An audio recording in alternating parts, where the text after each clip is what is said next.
rotineiramente, não. A senhora mencionou o Ícaros, não foi? O que era isso? Era o sistema que fazia o cálculo da estimativa de preços, a estimativa de investimento, tanto para as licitações como para as avaliações econômicas dos projetos. A senhora via algum problema nesse sistema? Nós começamos a investigar as variáveis que normalmente eram analisadas, que foram aquelas variáveis que eu falei anteriormente. E uma vez que aquelas variáveis elas não sustentavam essa escalada de preços, nós começamos a questionar as estimativas. Isso se dava muito na gerência de projeto da minha área, com a gerência de projeto que executava isso na área de serviços. E demorou bastante tempo para que a resposta viesse, 4 a 5 meses, eu acredito. Não sei precisar, mas foi mais ou menos nessa ordem de tempo. E foi assumido realmente que o sistema estava com problemas. Eu perguntei ao meu gerente responsável qual era o impacto. Ele, no e-mail, me respondeu que seria algo em torno de 3 bilhões de dólares da fase 2, conceitual para a fase 3, de base. Não entendi, desculpa. 3 bilhões de dólares de... Que esse sistema mal calibrado, ele tem várias variáveis, o impacto dele seria em torno disso. Mas e qual que é o montante total desse... Seria de 4 para 13,4. 4 para 3,4, ao menos 3 e pouco poderiam se digitar o sistema mal calibrado. Exato. E não houve nenhuma ação efetiva por parte da diretoria para adequar isso? Isso aconteceu no dia 2 de outubro. Eu saí no dia 26 de outubro. Nesse período, eu não vi nenhuma ação. Aí, eu não sei realmente o que aconteceu depois. O senhor poderia explicar o que é o modelo de EPC? De contratação EPC? Quando você tem todas as atividades engineering procurement de um projeto dentro de uma única empresa. Por exemplo, você faz o projeto, você compra equipamentos e você executa a obra. É isso que foi aplicado na Petrobras, não? Você pode, por exemplo, você contrata um consórcio, ou você contrata uma empresa, ela podia subcontratar, ela podia fazer a cessão e ela poderia executar. Isso era uma coisa que, dentro do convite, era liberado. Tá. Mas, digamos, havia alguma incongruência entre a adoção parcial desse modelo e a ausência de adoção daquelas cláusulas que a senhora já se referiu, de single point responsibility e a questão dos marcos? Você está contratando uma empresa, por exemplo, que talvez esteja cadastrada, que tenha qualificação, e essa empresa pode fazer cessão ou ela pode subcontratar uma empresa que talvez que não tem essa qualificação. O que acontece é que aí a qualidade do trabalho que se é prestado, o controle, ele fica comprometido. Tá. Não sei se a senhora vai se recordar qual obra a Galvão Engenharia executou. Eu sei que ela fez parte da terraplanagem. E eu lembro que teve mais alguma, mas eu realmente não estou recordando. Em relação à terraplanagem, a senhora se recorda especificamente de algum problema com essa obra? Eu me recordo que a terraplanagem ela foi aprovada em 2007. Haviam várias discussões naquela época, até por causa da chuva, o impacto da chuva na liberação das áreas. Havia várias discussões entre as gerências de projeto e a de execução. E o que ocorria é que, em um certo momento, foi apresentado pelo engenheiro Glauco, que era o gerente da área de projeto pela engenharia, um relatório abrangente, onde ele cobria toda a terraplenagem, onde ele mostrava os serviços que foram executados e as prováveis datas de liberação das áreas. O que aconteceu foi que o que foi apresentado, divergia do que era discutido, Isso foi levado ao meu conhecimento, eu solicitei que se fizesse um outro relatório com a mesma abrangência e cobrindo as mesmas, com o mesmo escopo. Quando o relatório foi apresentado, haviam divergências nas informações, serviços que antes foram informados como sendo executados e datas prováveis de liberação, elas não foram assumidas nem reconhecidas pela segunda equipe, que foi a minha, que fez esse segundo levantamento. Tá. E o diretor foi comunicado? O diretor foi comunicado porque ele tinha os dois relatórios na mão. O relatório apresentado pelo Glauco, primeiro, e o segundo relatório apresentado pela minha equipe, onde foi evidenciado aí essa discrepância. Além do diretor, eu também encaminhei esse relatório ao gerente executivo do Refino, porque ele ia receber o ativo, ele tinha uma data, ele fazia várias... tecnicamente, ele sempre estava acompanhando, que na época era o Cosenza, e, enfim, os dois tomaram conhecimento formal desse relatório. Foi tomada alguma atitude por parte deles? Prossigo. Em relação ao adiantamento de obras, o PAR, o que era isso?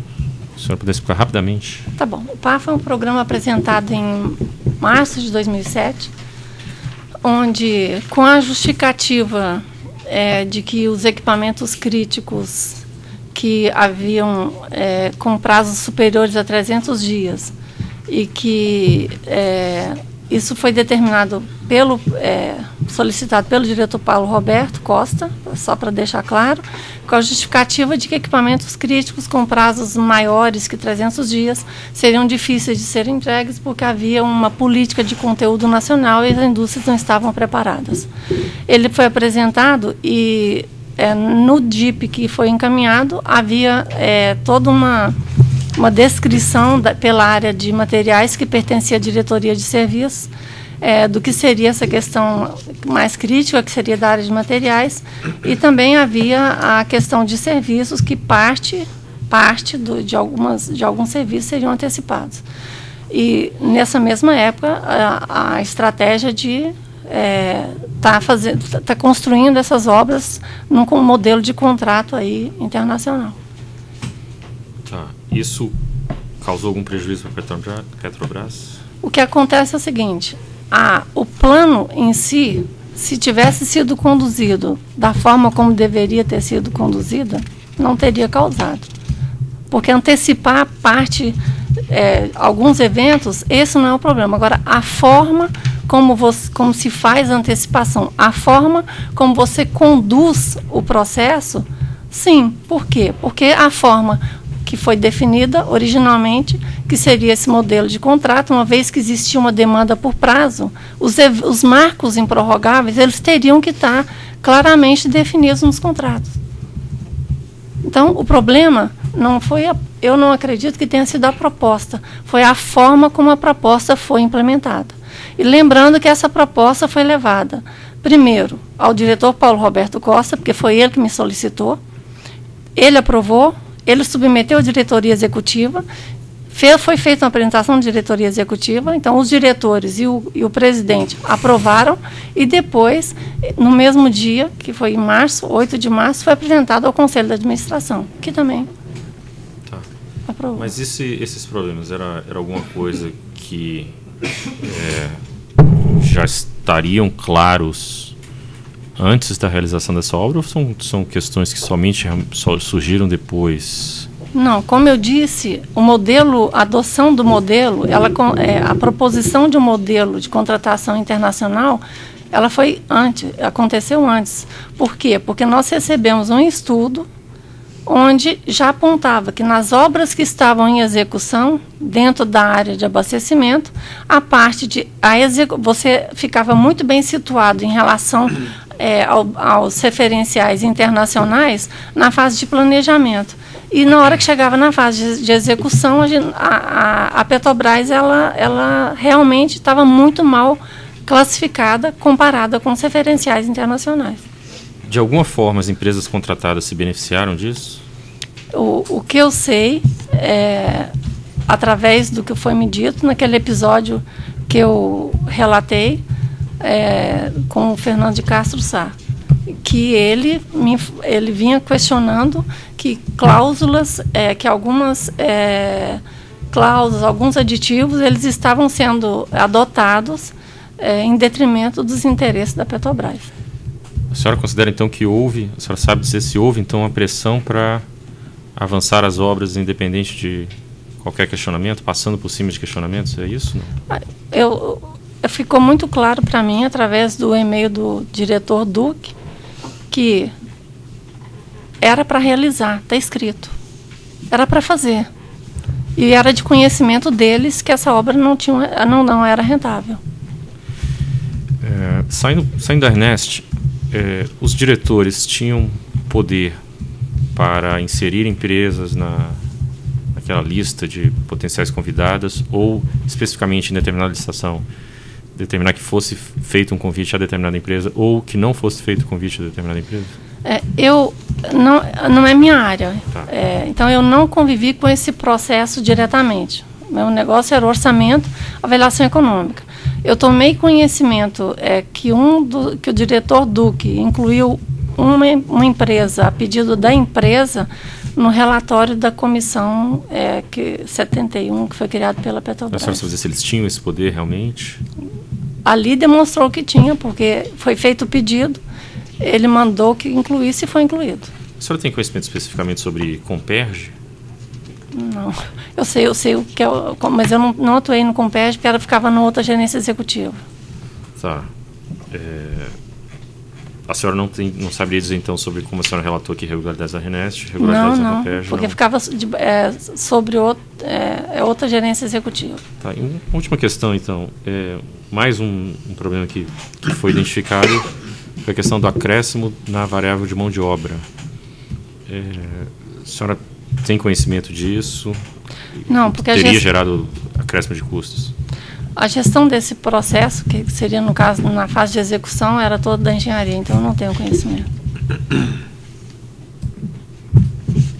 Estou satisfeito, senhor presidente. Na mesa, então, os defensores? Boa tarde, dona Lenina. Tá bom? A senhora falou de algumas funções que a senhora exerceu na RNEST. A senhora também não foi conselheira da RNEST? Não constou. Desculpa. Porque, na verdade, foi criada uma empresa, né, logo no começo desse projeto, Abreu e Lima, e eu fui conselheira da RNEST durante um período. Que período, por favor? E quais eram as funções da conselheira, do conselho, né, sua senhora? Na verdade, talvez 2008, 2009, eu não saberia precisar. Mas foi logo no momento da criação da RNEST, da empresa, e naquele momento o que era definir cargo, muito assim, focado na questão administrativa. A maioria as reuniões não eram presenciais. Eu participei de talvez 18 reuniões ou menos, alguma coisa assim. E quando começaram, na primeira reunião, onde foi necessário aprovar algumas aquisições, ou licitação, isso aconteceu em julho de 2009.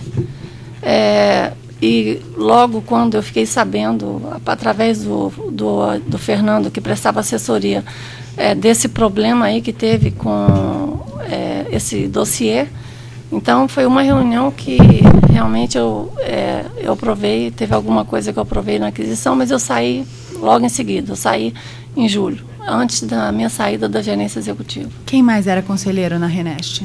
O presidente do conselho, sempre, quando eu estive lá, foi o ex-diretor Paulo Roberto Costa, e os gerentes executivos do Refino, que no começo era Domingues e depois passou a ser o Cossenza.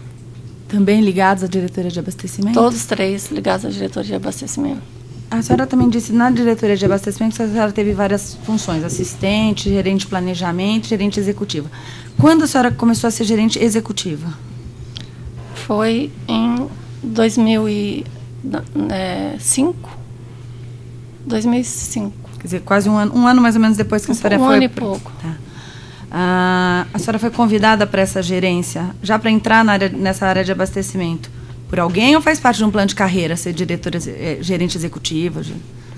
Olha, acho que todo empregado, a maioria dos funcionários da Petrobras, ela tem uma carreira em Y.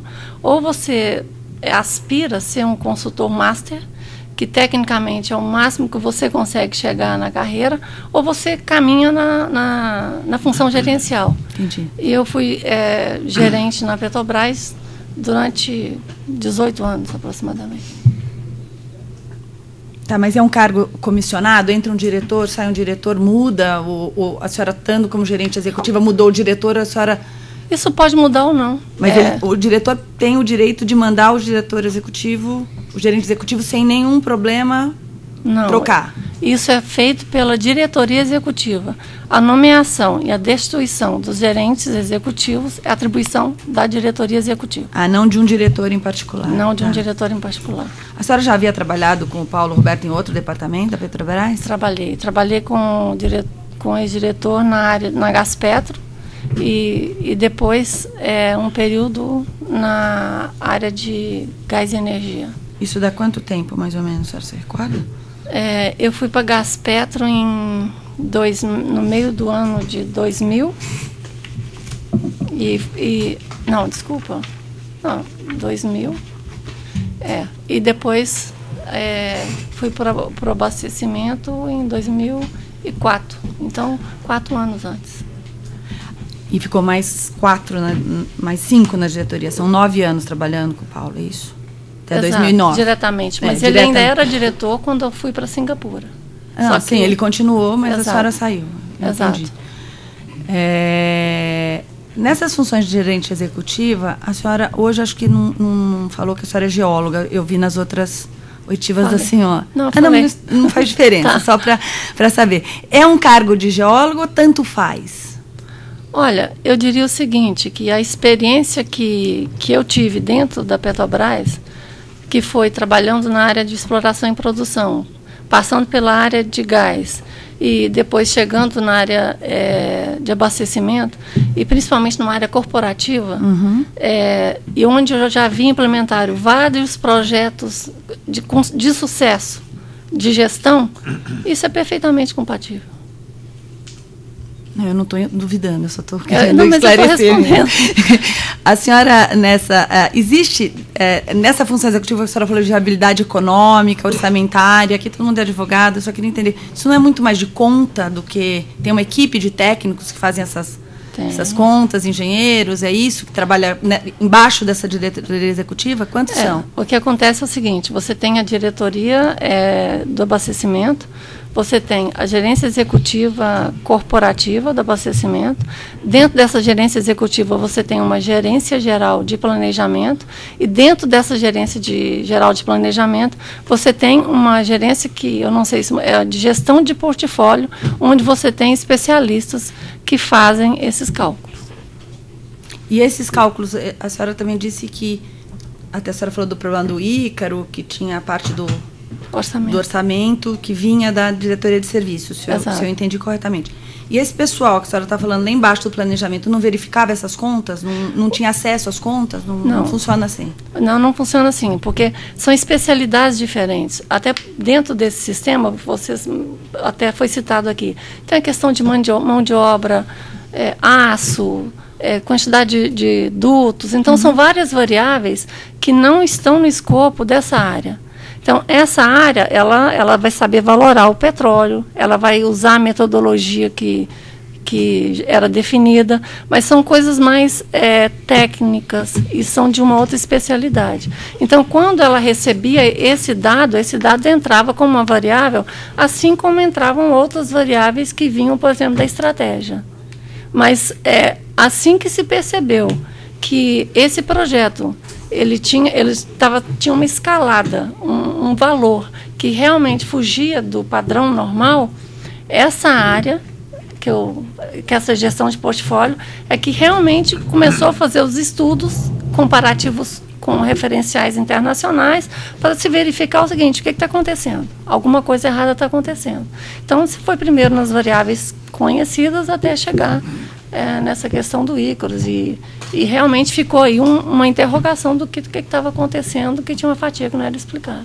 Tá. Dentro dessa questão de funções, aí só para a senhora me ajudar em relação à Petrobras, que eu não conheço. Existe algum documento interno que diga exatamente quais são as funções de cada pessoa? A Petrobras, ela tem na minha época se chamava plano, porque agora eu tô sem contato. Tudo bem, só para literalmente, saber, mas tinha o plano básico de organização, onde nesse plano básico de organização, ele, em linhas gerais, ele define quais são as atividades de cada área. Devem ter outros documentos com objetivo, alguma coisa mais... Você sabe se isso é público, se eu entrar no site eu descubro, ou é sigiloso? Eu não saberia dizer, não sei dizer.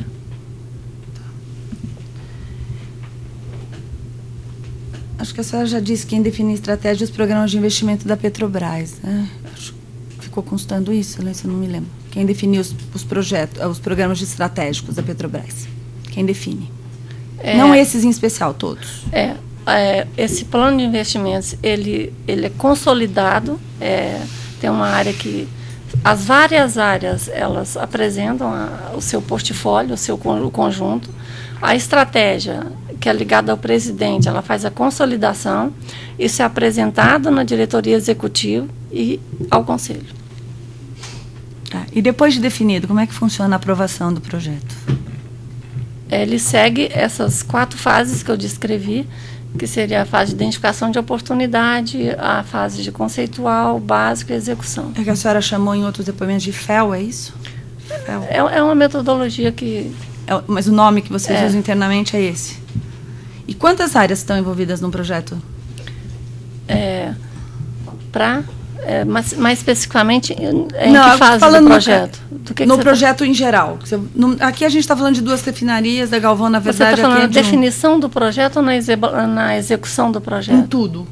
Todas as áreas da Petrobras são envolvidas? Você tem a área de negócio, você tem que é o abastecimento, é isso? Negócio de abastecimento Se você está falando de todos os projetos, isso acontece na IP, isso acontece na área de gás e energia. Abastecimento e negócio é a mesma coisa, porque para mim ficou um pouco confuso. Não, o abastecimento ele é uma das áreas de negócio da Petrobras. Tá. Mas, por exemplo, um projeto desse, você tem a área financeira, que entra dando pareceres, tributário e financeiros, você tem a estratégia, você tem a área de SMS. Então, são várias áreas... de suporte que tem contato com o projeto. Tem contato com o projeto. Tá certo. E a senhora, acho que já afirmou, a senhora participou do estudo de viabilização da RENEST, correto? Minha área era responsável pela elaboração. E dentro dos trâmites acima que a senhora falou, ele seguiu regularmente os trâmites? Não da aprovação, que a senhora já disse que achou que tinha problema de uma fase para outra, mas ele seguiu essas fases todas? Dentro do normal da Petrobras? Teve o FEL 1 na data certa, o FEL 2 no momento correto, o FEL 3 no momento correto? O projeto, como vários outros seguiram, ele seguiu essa metodologia, essas fases. Tá. Aí a senhora disse que a senhora só viu problema, começou a ver o problema depois de 2006 a 2009. Foi o que eu marquei aqui. O básico durou, acho que o básico é o número 3, é isso? O básico é o 2. Conceitual é o 2. Então o básico é o 3. A senhora disse que durou entre dezembro de 2006 e novembro de 2009, que a senhora citou essas 2 datas, que depois a senhora saiu logo depois. Eu saí antes, saí em outubro. Um pouco antes, foi aprovado logo depois que a senhora saiu. Exato. É isso, né? Esse tempo é o normal, é corrente, 3 anos, é isso mesmo? Vários projetos outros da Petrobras demoram 3 anos, a gerência ou a diretoria de abastecimento não viram problema antes, nesses 3 anos? O que acontece é o seguinte, é que não se construiu uma refinaria há 32 anos.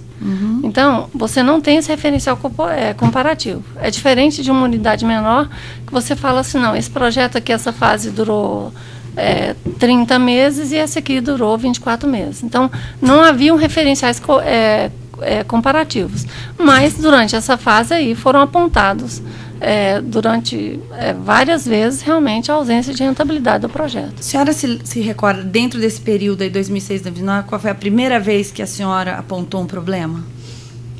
Que ano, mais ou menos, meados, por exemplo, final do hoje ano? eu acabei de citar que, em 2007, a gente já apontou um problema de disparidade de realização na terraplanagem. Que havia um relatório que foi elaborado pela engenharia, onde ele definia serviços e prazos que foram diferentes do relatório elaborado pelo abastecimento corporativo, no caso, a gerência do projeto, que apontou para outras datas e a não realização de alguns serviços. Tá. E de ordem econômica, porque o que mais chamou a atenção aqui, acho que de todos nós, foi que a senhora falou que funcionou nessa fase de 4 para 13. Exato. Então, em relação a custo, a senhora teve a primeira vez que chegou para a senhora alguma coisa que a senhora reportou, viu como um problema? Olha, eu não saberia precisar se foi final de 2008 e início de 2009. Mas foi justamente quando começaram a aparecer os números nas licitações, assim que esses números começaram a aparecer e que o impacto na rentabilidade, na viabilidade, apontava para um resultado negativo, isso foi reportado. Isso aparece depois das licitações, é isso?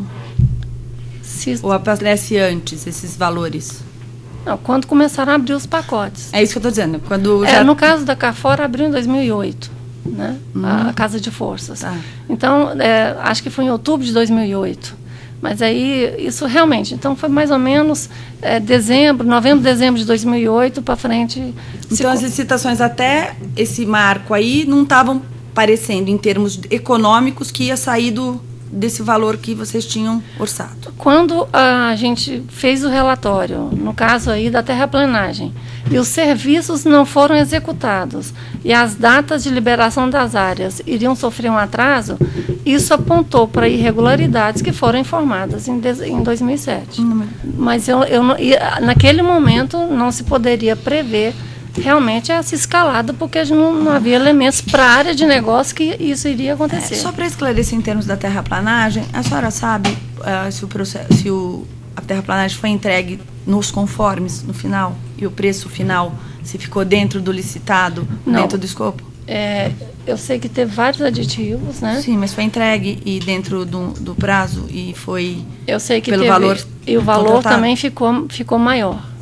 Maior, a senhora sabe se era maior do que os 20% acima do preço básico da Petrobras? Se foi 20, ela estava era talvez 400 e poucos milhões, eu não tenho esse dado preciso.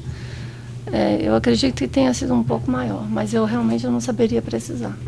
Certo.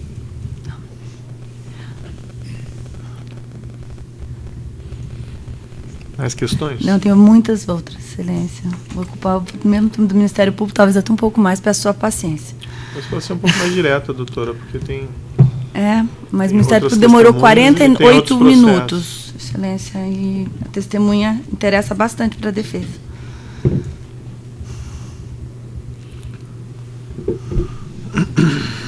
Dá uma interrupção, então. Escolha de prestação. Eu só estou procurando